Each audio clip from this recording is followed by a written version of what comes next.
Welcome, friends. This is James Corbett, CorbettReport.com. It's the 6th of June, 2013, here in the land of the rising sun, but there in the land of the frigid snow in Canada, it is still the 5th of June, 2013. And today I'm honored to be joined on the line once again by the intellectual superstar and lion tamer and extraordinaire of the three-ring philosophical circus that is freedomainradio.com. Steph, thank you again for joining us on the program.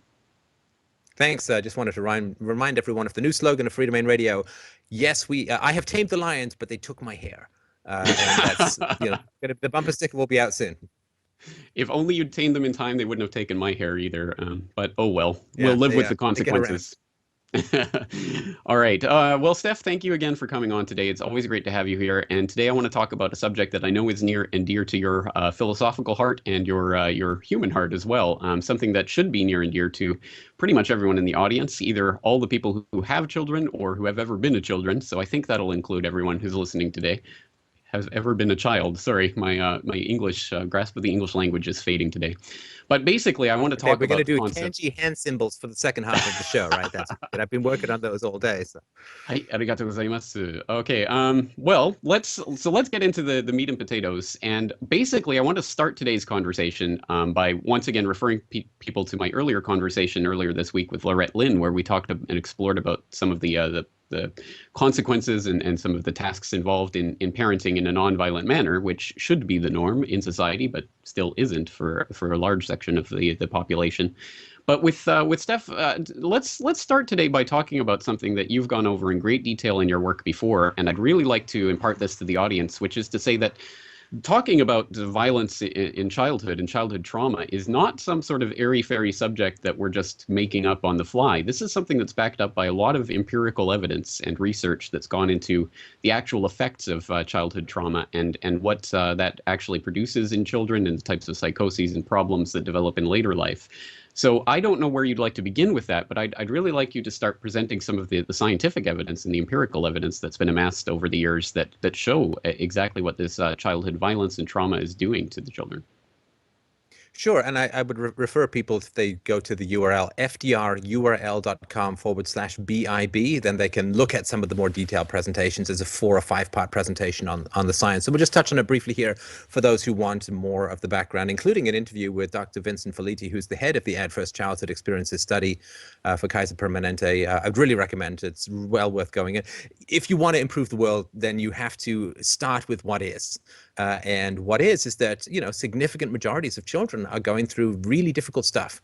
And some of that we recognize as difficult. Obviously, children who are sexually abused, emotionally abused, physically abused, and verbally abused and so on, they are going to have trauma, and we understand that is going to have fundamental effects on their brain development. But there's other things which are a little harder for people to see because they remain so much the norm, such as spanking. 80 to 90% of parents are still spanking their children. Spanking is considered to be a legitimate form of, quote, loving discipline for a lot of people, but it has objectively negative results for children's development. And something like public school is something which I would argue in the long run, once we compare, genuine free-range education methods for children where they have a say, they have a choice, putting them in public school where they're subject to a lot of peer trauma. We look at sort of top-down trauma from parents or teachers or priests and so on, or other caregivers to children. But peer trauma is also quite significant. And whenever you cram a whole bunch of kids together, particularly in the same age category, force them to go into a particular area and stay there in a not so quasi-prison-like environment, you're going to get that kind of horizontal peer-on-peer aggression. So childhood as it stands is obviously significantly better than it was in the past. But it's still got a long way to go. And I think like all societies, we're tempted with we're done, we've got the major stuff done, and, the major aspects of society are tidied up and cleared away. I would sort of argue not. So very briefly, 17 or 18,000 people have been tracked through this Kaiser Permanente study.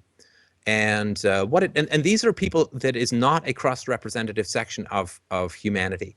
These are generally rich, generally white or middle class and above, professionals usually, people who have signed up for fairly expensive private healthcare in the US. So these are not ghetto kids, these are not street people, these are not poor people, these are not trailer park people, these are pretty well-off people. And what happened was Dr. Felitti and others developed what's called the Adverse Childhood Experiences Questionnaire. And it's a questionnaire. It's on the videos. It's linked under the videos that I mentioned earlier. People can go through this. And it's like, were you beaten? Were you assaulted? Were you verbally abused? Was a family member in prison or dealing with addiction? All this kind of stuff. And they tracked the development and health impacts of early childhood abuse on people, and they found that it was incredibly correlated. So, for instance, almost a 50% rise in the incidence of cancer among people who've been abused. There's the idea being the stress hormone cortisol is very bad for you and in long doses and so on. And so there's ischemic heart disease, diabetes, smoking, early or teen pregnancies, drug addictions, alcoholism. All of these are highly correlated with early childhood abuse. And another guy I've had on the show who wrote a book called In the Realm of Hungry Ghosts, Dr. Gabor Mate, has, I think more than a theory, it's fairly well validated that, we have these kind of happy joy juices that flow around through our system.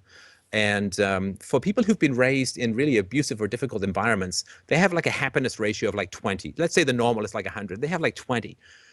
And so if normal people, like say, take a drug, just at some party, like, hey, I'll be one of the cool kids tonight. And so maybe what you do is you go from 100 to like 130 in terms of your happiness, right? And you get these endorphins or whatever it is, whatever they're producing that gives you the buzz. And then you settle back down to 100. And you're like, okay, well, that was nice, but, I'm still at 100, so I'm okay. But people who have a happiness level of like 20 or 30 as a result of childhood abuse, when they take these drugs, they're particularly susceptible to them. They go to like a 80 or 90 or 100. And so in a sense, they feel normal for the first time in their lives. And what happens then is when they return back down to 20 or 30, they feel that as a deficiency, as an acute deficiency of happiness that they didn't feel before because that's all they'd ever known. Like, if you have some chronic pain and then you take some pill that takes it away, you're like, man, I can move my back, I can stretch. Like, what's normal for us becomes ecstatic for them. And then when they collapse back down, this is where the cycle of addiction seems to be so strong, is that they now know in a very real way that they're miserable in a way that they never knew before because they haven't approached normal. And then, of course, they take more of these drugs. And because they have a deficiency of happiness to begin with, it goes lower, 20, 15, 10, and then they need more of it. So this is why some people become addicted and some people don't. Like, I think it was only 10 or 15% of the soldiers in Vietnam who got addicted to heroin maintained their addiction when they got home. They just, I'm home, I'm out of the trauma, so I'll stop, taking heroin or whatever. But some people, of course, find it much harder. So you have a difficult childhood. It sets you up for a lot of problems in your body. It also sets you up for a lot of problems in your brain. A study just came out that's not referenced in this stuff I did a couple of years ago, which is kind of mind-blowing. So what they do is they've done scans of, I think this was women, who had, and they ask, did you have abuse? What kind of abuse did you have?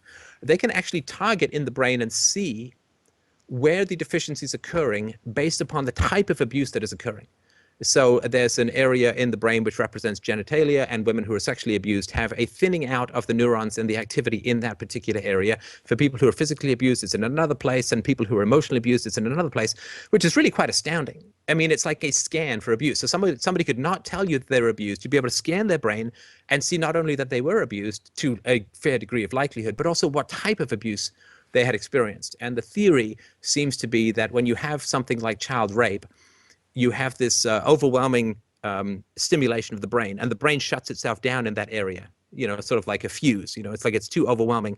And then what happens is it shields experiences or development around that particular neural pathway, or that that cluster of neural pathways, and then you end up with this sort of avoidance. And this is something that can produce actual amnesia later on. I mean, according to studies, women who were known to be raped as children, like they went to hospital, they had rape kits done, there was no question they'd been raped. 40% of them in their 30s claimed to have absolutely no memory of this whatsoever. And these weren't little babies. These were like sort of 8, 10, 12-year-olds. So it has a very distortionary effect on the brain. And the last thing I'll sort of mention is, the neofrontal cortex is the seat of our higher reasoning. Fails to develop in significant ways when children are exposed to abuse. What does develop is the amygdala, the sort of fight or flight mechanism. And so when people go through this kind of abuse, when you think of some guy who's in a bar who's really touchy, if he thinks you look at him the wrong way, he's just going to start being really aggressive. The fight or flight mechanism is highly developed, overdeveloped, and the sort of restraining mechanism of the neofrontal cortex, which intercepts the impulses of the base brain fight or flight mechanism and attempts to dampen them down. And you really only have about a third to a half a second to intercept those impulses. That is really atrophied. And so you get these hair trigger guys who are very aggressive, very violent, who take, what they call in the hood, he didn't give me respect, I need respect. He didn't give me juice. These are the guys who've gone through significant abuse and remain hair trigger and really quite primitive. And if they're very prevalent in a society, people mistake that for human nature and say, well, we can't be free because there are all these crazy people around. It's like, well, that really does come specifically from experiences as children. And a lot of those people, according to some researchers, Gabor Mate among them, says that, the development of empathy, of course, hugely complex. I mean, there are 10 to 12 complex systems within the brain that deal with empathy, mirror neurons and so on. And if you fail to develop it as a child, it's like learning Japanese. If you're not taught it as a kid, it's really hard to learn it later on. And the problem is, of course, that empathy starts with self-empathy, of course. And if you're not in touch with your own feelings, you can't empathize with other people. And the challenge is that to develop empathy, like to say, well, it's important enough for me to go through the painful process of developing empathy, would require that you would have self-empathy to begin with, and empathy for other people, to understand that it would be important for them, for other people, for you to develop empathy. So it's like the part of the brain that needs to fix itself is the part of the brain that breaks first.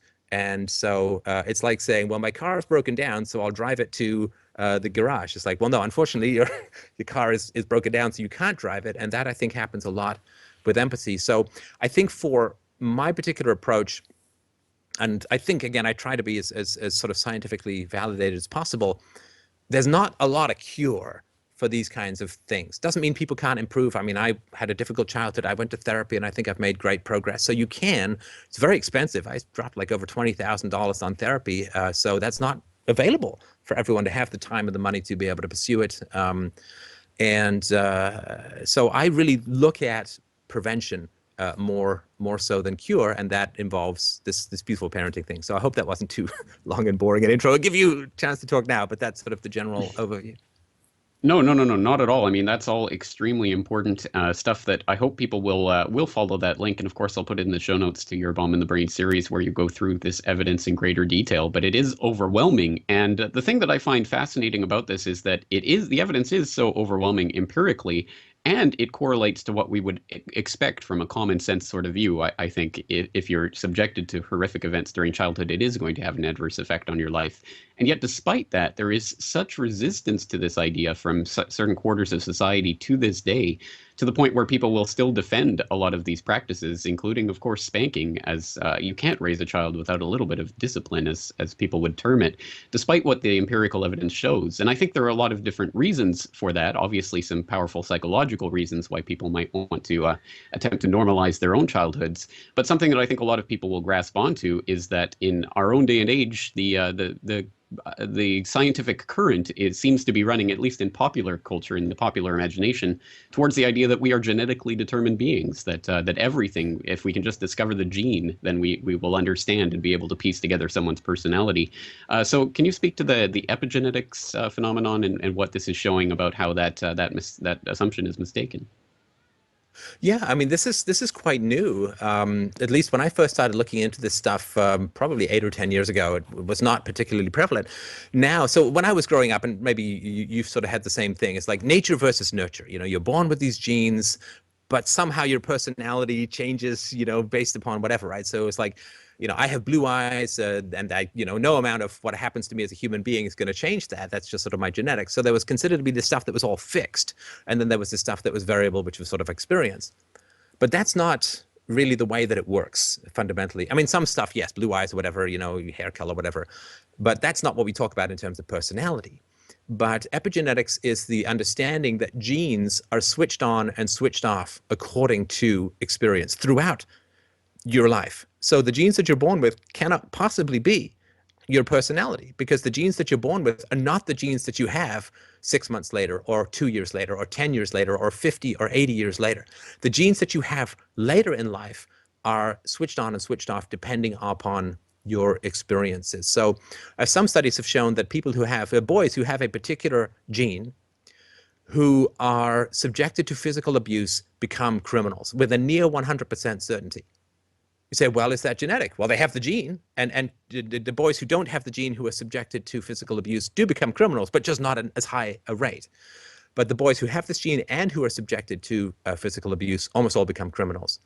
And that, how could you say, well, there's a genetic predisposition, but that doesn't mean anything fundamentally unless you have the abuse. And so it's sort of like, some people smoke and they don't get sick. George Burns smoked, lived to be like 100. So whatever, he had some sort of magic elven shield or something. But of course, you don't know ahead of time whether smoking is going to kill you or not, which is why it's a good idea to avoid it.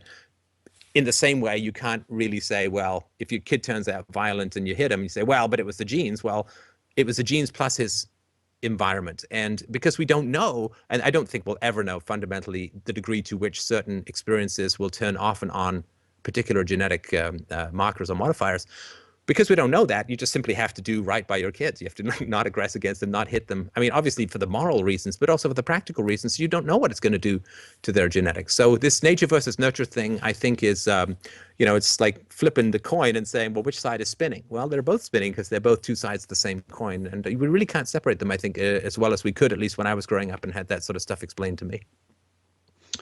Well, it all makes sense to me, and I'd like to be positive and hopeful and optimistic about where society is heading on this issue, because I always get the sense that more and more people are understanding that things like spanking are violence. They're senseless, irrational acts of attempting to inflict pain on someone in order to get them to comply with your wishes, which cannot possibly be the type of example we want to set for developing young minds. And yet people, to a large extent, still do defend the practice. Certainly, I've been dispirited by some of the things I've seen online recently, including that pulse of the internet, reddit.com, where there was recently a front page post where there was a large thread about people defending the practice of spanking. Well, I was spanked and I turned out fine, and I was a bad little kid, but I learned my lesson, kind of thing. And it really does make you wonder if we are achieving progress on this front. What, from your perspective, you've been dealing with this for years. What is your perspective on this? Are you optimistic about where we're heading?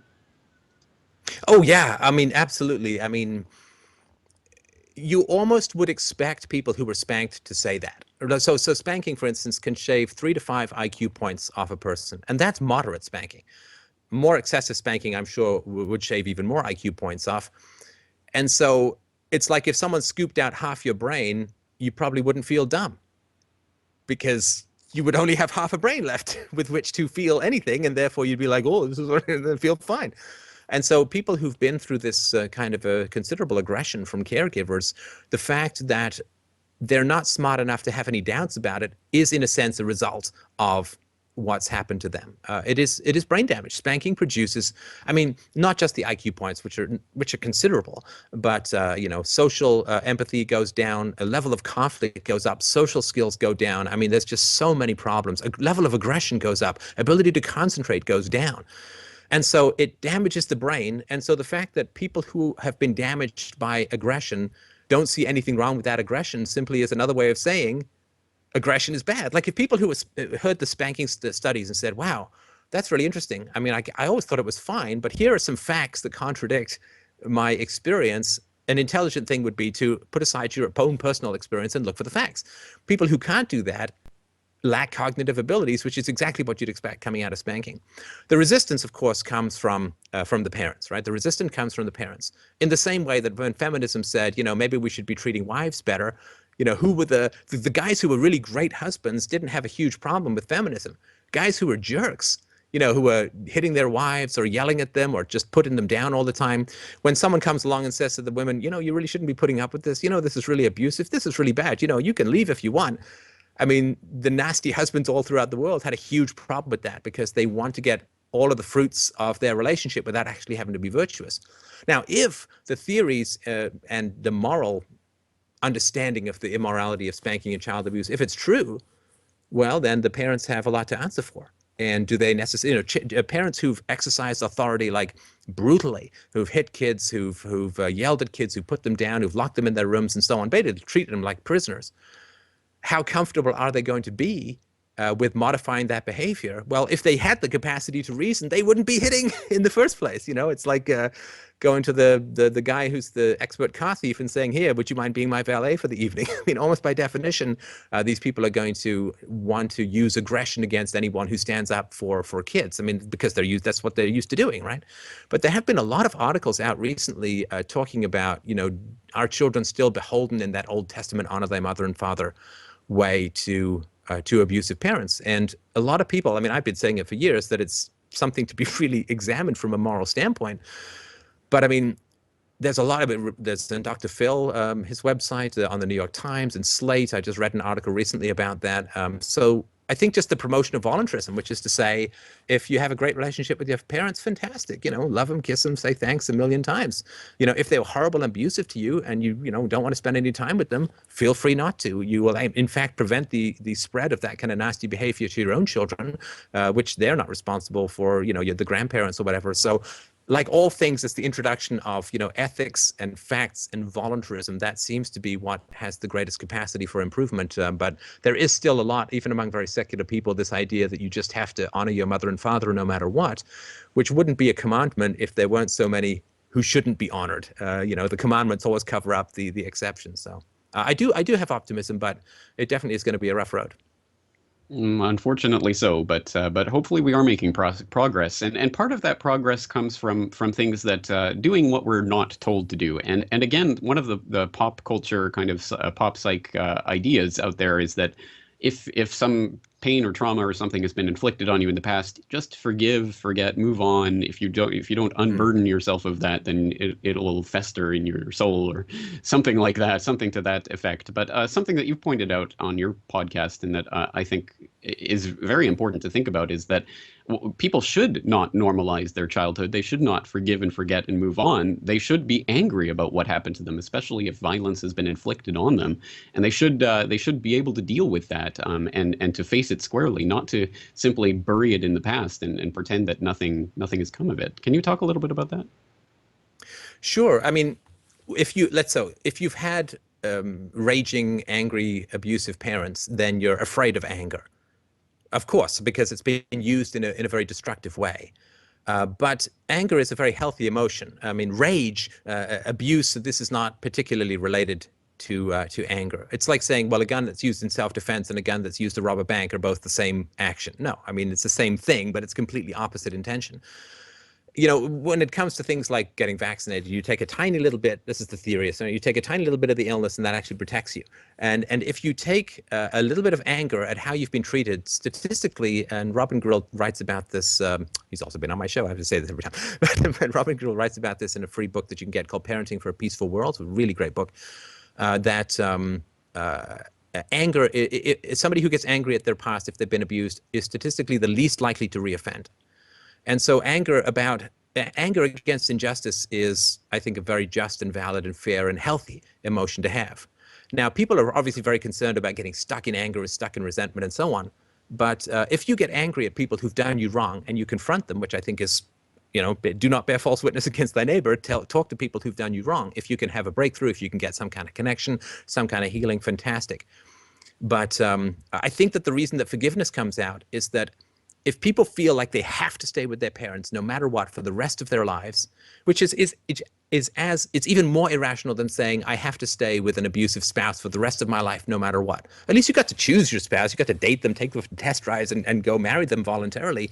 We don't choose our parents, right? This is why you have to have the highest moral standards with parents than with any other relationship. It's the one involuntary relationship where children are effectively prisoners of the parents. I mean, you can't change that. I mean, my daughter's not going to go out, she's 4, she's not going to go get a job or something.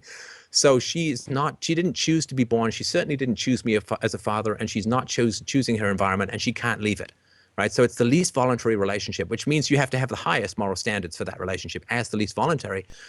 And so if we can promote the idea of voluntarism in parent-child relationships, that's the best way, to make relationships better. I mean, we don't run around yelling at public school teachers to be better, or at the post office to be better, or the IRS to be better. We should just privatize these things, make them voluntary, and the improvements flow from there. And that's sort of my argument with the family. The voluntary family is the quality family, and the degree to which we assume that our children are just our property to yell at, to hit, to demand resources from, to have them come and wipe our asses when we're 80, no matter how we treat them, Of course, that's basically socialism. It's basically a dictatorship of the family. Whereas if we recognize that our children are voluntary, independent beings, they can't choose to be with us now, but we should treat them as if they could and would choose us over everyone. That I think is the best approach. The forgiveness thing comes when you can't get angry at your mom or dad, and you also can't choose not to see them because it's such a taboo to say, I don't want these abusive people in my life. I don't, I mean, I've, quote, forgiven my mom for some terrible things she did when I was a child. I mean, I would sort of wake up every day, Mom, you know, and I have a pretty great life, positive life, and a happy life. So I've sort of forgiven her in that I'm not going back and pressing charges.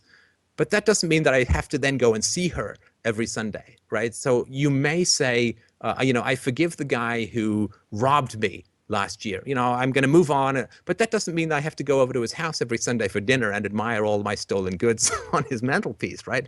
So once we have voluntarism, I think there's less of a need to continually forgive. And the last thing I'll say is that I think forgiveness, like laughter, like love, like I think all of the best of the involuntary emotions. Like you can choose to make your thumb hurt by hitting it with a hammer. You know, you can choose, I guess, to make yourself happy by taking heroin in the short run. But the involuntary emotions, I think, are the best, right? Love and passion and so on. And we can't will those. And I think forgiveness is something that is evoked in us by someone else's genuine and effective approach towards restitution, towards, you know, maybe a parent who's harmed us will really listen to us, will pay for some therapy, will go for co-therapy, will really try to understand it and break through family patterns. Then I think you may have forgiveness even with abuse, and you may have a positive and productive relationship in the future. But the parents who double down just become more abusive. I don't know what forgiveness would even mean in that. Forgiveness has to be earned, like love, like gratitude. It has to be earned. I don't think it's something you can just squeeze out of yourself like an empty toothpaste. Very well put, and let me just say how sorry I am for the obvious, I mean, terrible childhood and upbringing that you had, but that you pulled through it and have done what you've done and accomplished what you've accomplished is hope for all the people out there in a similar situation. And from the other side of the coin, let me just say that there's the normalization of childhood that comes from people who have had abusive childhoods and want to sort of normalize that and pretend that everything was happy. On the other side of the coin, myself personally, I had two of the most loving, supportive parents that a person could possibly ask for, who were always there for me, who never spanked or hit me or inflicted violence on me in order to punish me. And I think for a long time I normalized that and thought, well, everyone must have had a similar upbringing, and I haven't really appreciated just how wonderful my parents have been to me in the past. So that's something that I think I've come to from all of this and from my newfound fatherhood as well, is that I, to a large extent, perhaps have been going around in a cloud thinking that everybody had relatively okay childhoods. And it's important for us to who have had relatively okay childhoods to also understand that other people might be in a very different position. So there's a lot of issues here, and it goes right to the roots of people's family life, personal life. It goes right to the core of who people are, and their worldviews are shaped by this. So it's something that I understand a lot of people are very hesitant to really look at closely, because it might bring up a lot of things that are very uncomfortable for people. But just finally, then, I don't want to dwell solely on the violence and the negativity. Let's dwell a little bit on the peaceful side of this, the peaceful parenting, what should just be called parenting, having productive, happy, voluntary relationships with your child, in which your child actually wants to be your child and wants to be around you. What a revolutionary idea. Let's talk a little bit about that, how you implement that in your own life, and the types of effects that we can expect from children who are raised in that manner. Yeah, I mean, I appreciate that. And I wanted to, of course, I mean, I know that your mother has passed away. I don't know about your father, but I want to pass along my compliments. It is a shock. If you've been raised well, it is a shock to realize that it's not really the norm. But it is also a relief in a way, because if everyone was raised peacefully and well, and the world still looked the way it looked, we'd be out of improvement. Like, we'd be done, because if like nothing, we like, oh my God, this is the last thing that we've got to do, is to really improve people's childhoods. And then I think the world will look a very different place. Less xenophobia, patriotism, nationalism, superstition, racism, homophobia, war lust, violence, criminality.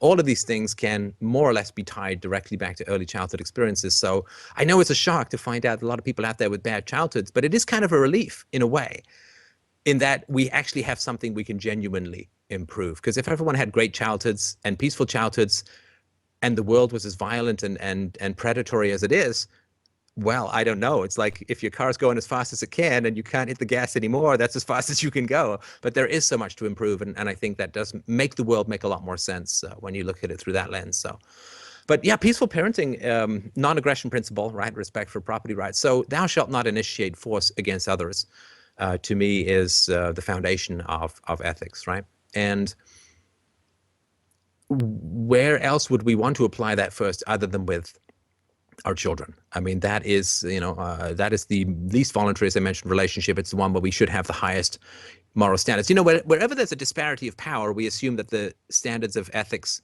should be higher, right? So I can date a coworker, but if that coworker is actually my employee and I'm a boss, there's a difference of power there. And therefore, I have to have a different set of moral standards because of the power disparity. So where power disparity increases, ethics have to increase as well. And there's no power disparity in the world greater than that between parent and child, particularly when the child is very young. And that's where we have to have the highest moral standards. Insanely, and the future will view this as completely bad, we have the opposite. Where we have the greatest moral disparity, where we have the greatest power disparity, we have the lowest moral standards. I mean, how insane is that? And this is, I think, that power corrupts. And if you have the sense of yourself as the parent, as the authority, I'm going to tell this kid what to do. I'm going to teach this kid about my religion. I'm going to teach this kid to worship this country. I'm going to send that kid to some school that neither he nor I have chosen. I'm going to, just drag this kid around and tell him how much he can eat and when to go to bed and how much money he's going to have. If you're basically a little dictator at home, that's going to have an effect on your child's development, right? So the peaceful parenting is simply not initiating force and recognizing that where the power disparity is greatest, the ethics standards have to be highest rather than lowest. I mean, I don't know if you've seen this, if you've known any mean people in your life, take them to a restaurant. Usually they're quite nice to the waiter.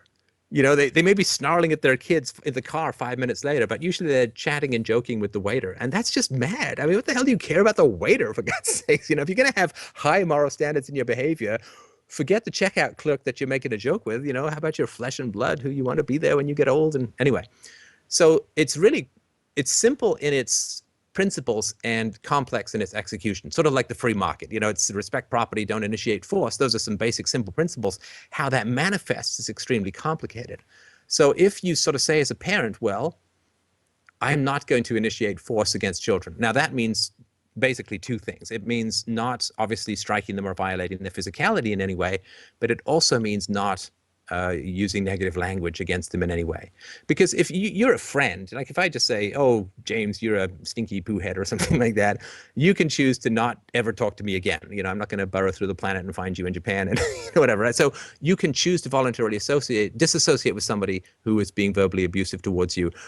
Children don't have that right. So the moral standards for verbal abuse are far higher when it comes to parents and children than it would be for any other adults. And we have laws of libel and slander and so on, but of course children don't have access to any of those. So you have to recognize that you're dealing with the developing brain, that whatever you say on a repetitive basis gets internalized as a child. And you'll see this as you get older.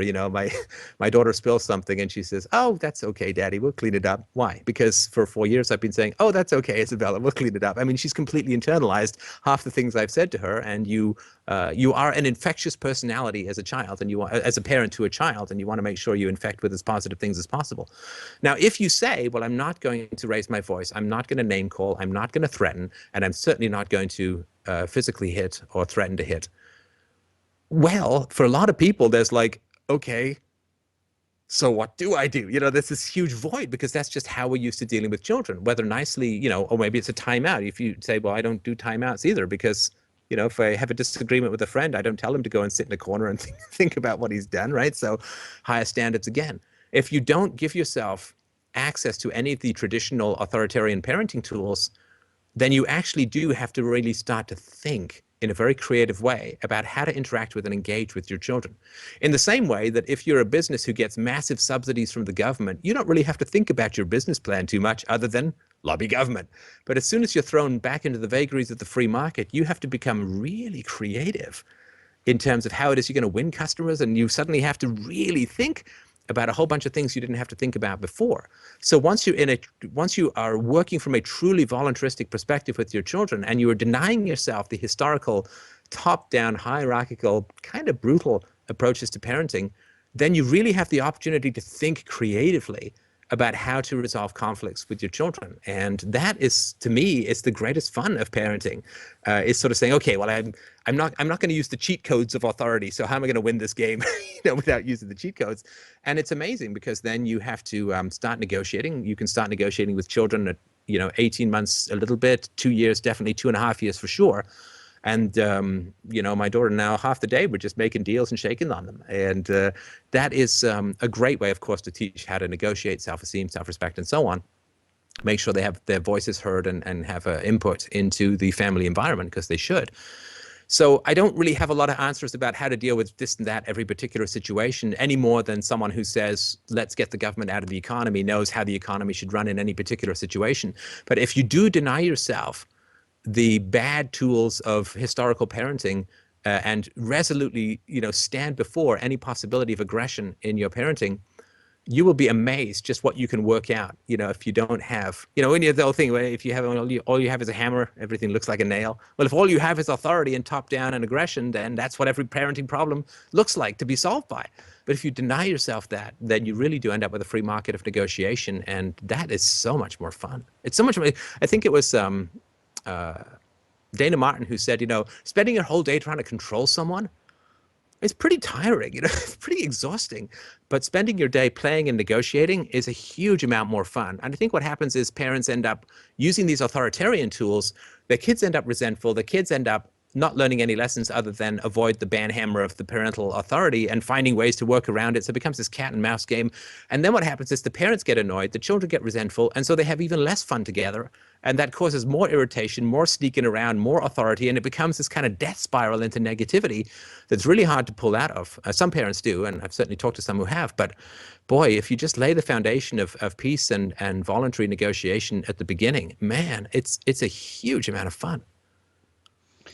Absolutely. Well, you bring up, just finally before we go here, you bring up an important point that very simple principles can have very complex effects when they play themselves out. So, for example, in the free market, some very simple principles and simple processes can lead to the creation of something deceptively simple, like a pencil, which in fact is a mind-blowing thing when you think of where all the materials are being sourced from and how they're being mined and shipped all around the world and manufactured, et cetera, et cetera. So for anyone who has not seen iPencil or any of its derivatives, the essay by Leonard Reed, that name is not coming to mind at the moment. Yeah, a brilliant summation of that. Well, let's think of that in the parenting context. So I know you don't have a crystal ball, but if we were to apply these principles and this was to become the norm in society, what type of society would we be looking at a generation or two out?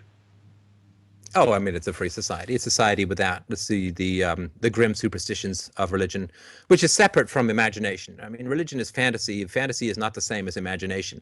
I mean, imagination is writing a great screenplay. Fantasy is thinking that, bats are flying around in the room, or that you have to wash your hands 1,500 times a day. So we would not have, I think, the dangerous superstitions that are very scary to children, hell and demons and fire and all that kind of stuff.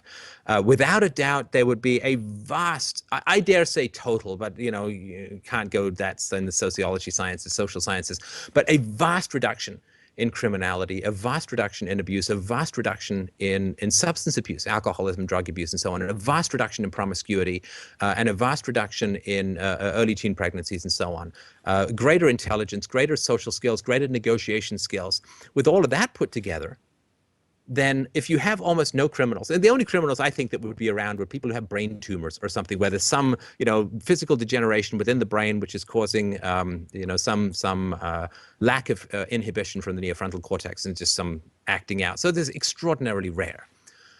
So if we had a world with no drug abuse, no alcoholism, very little to no smoking, no criminality, no fraud, really, because fraud is just, low self-esteem criminality by another name, would we even feel the need to have a state? I mean, wouldn't that be like going to an atheist convention and trying to sell demon insurance? I mean, it just wouldn't. They'd be like, sorry, I mean, you're trying to protect me from all these things that aren't there. And if people from the state came around and said, well, you see, you need to give us half your income and sell off your children's futures because there are all these bad people in the world who are going to take stuff from you. It's like, actually, I only see one, which is the guy standing in front of me trying to sell me the idea of the state. So, but of course, if you, so from a sort of demand standpoint, the state would seem ridiculous. Like, just protect me from what? I mean, it's like, hey, James, I got this great woolly mammoth insurance that I can sell you. It's like, no, I haven't seen a woolly mammoth in quite a few 100,000 years, so not so much for me. But also on the other side, the people, if you read the childhoods of politicians, they're brutal. I mean, I can't remember who, somebody's done a history of the childhoods of US presidents.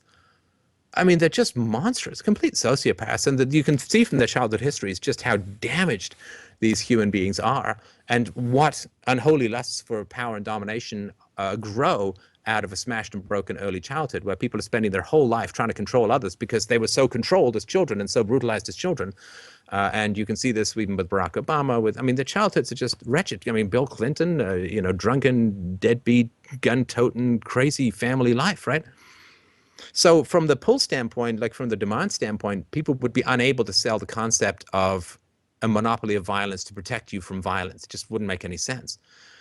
But people also wouldn't want that kind of power. I mean, if you've had a healthy childhood, you don't grow up thirsting and lusting for violent power over other people. I mean, it can't happen. It's like, for people to be hierarchically dominatrix bound in some violent pact with the citizens without having had a happy childhood. It's like going into and saying, look, my arm is broken, but I never damaged it. It's like, no, if your arm is broken, it must have been damaged. And if people have this power lust, they must have been damaged as children.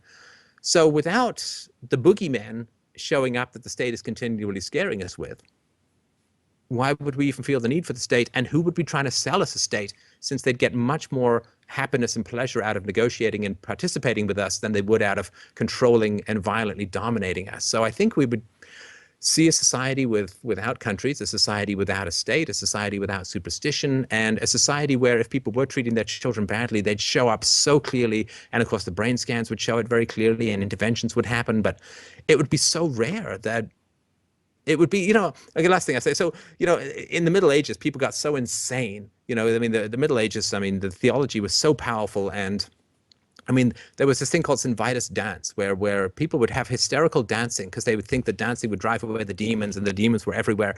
And they would dance till they passed out or died of thirst and this was surprisingly common.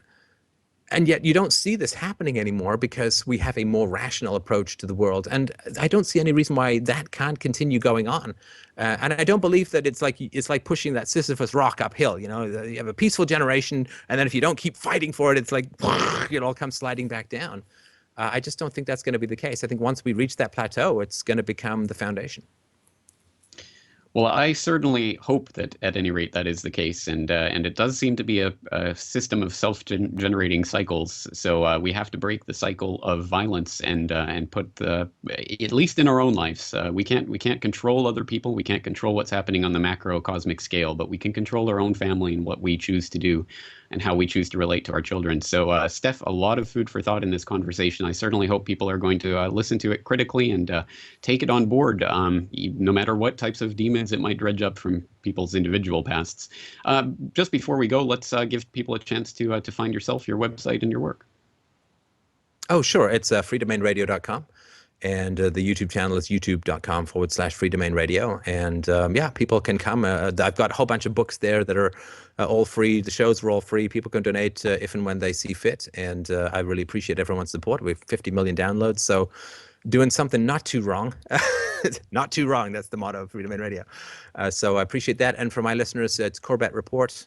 And it is 1B, 2 T's, if I remember rightly. That's right, corbttreport.com. So I think we'll leave it there for now. But Steph, I certainly hope we can have you on in the future to talk more about this, especially as my son grows up and I start encountering more things myself in my own life. So excellent conversation today. Thank you again for your time. Thanks. And I just wanted to point out how lucky your son is to have you as a dad. He is a very, very lucky young man, and I'm sure he will grow to appreciate that. But congratulations on the way that you're parenting. I'm sure it's just fantastic. So good for you. Well, thank you for that. And I think I'll go get to parenting him right now. So thank you again for your time. All right. Take care.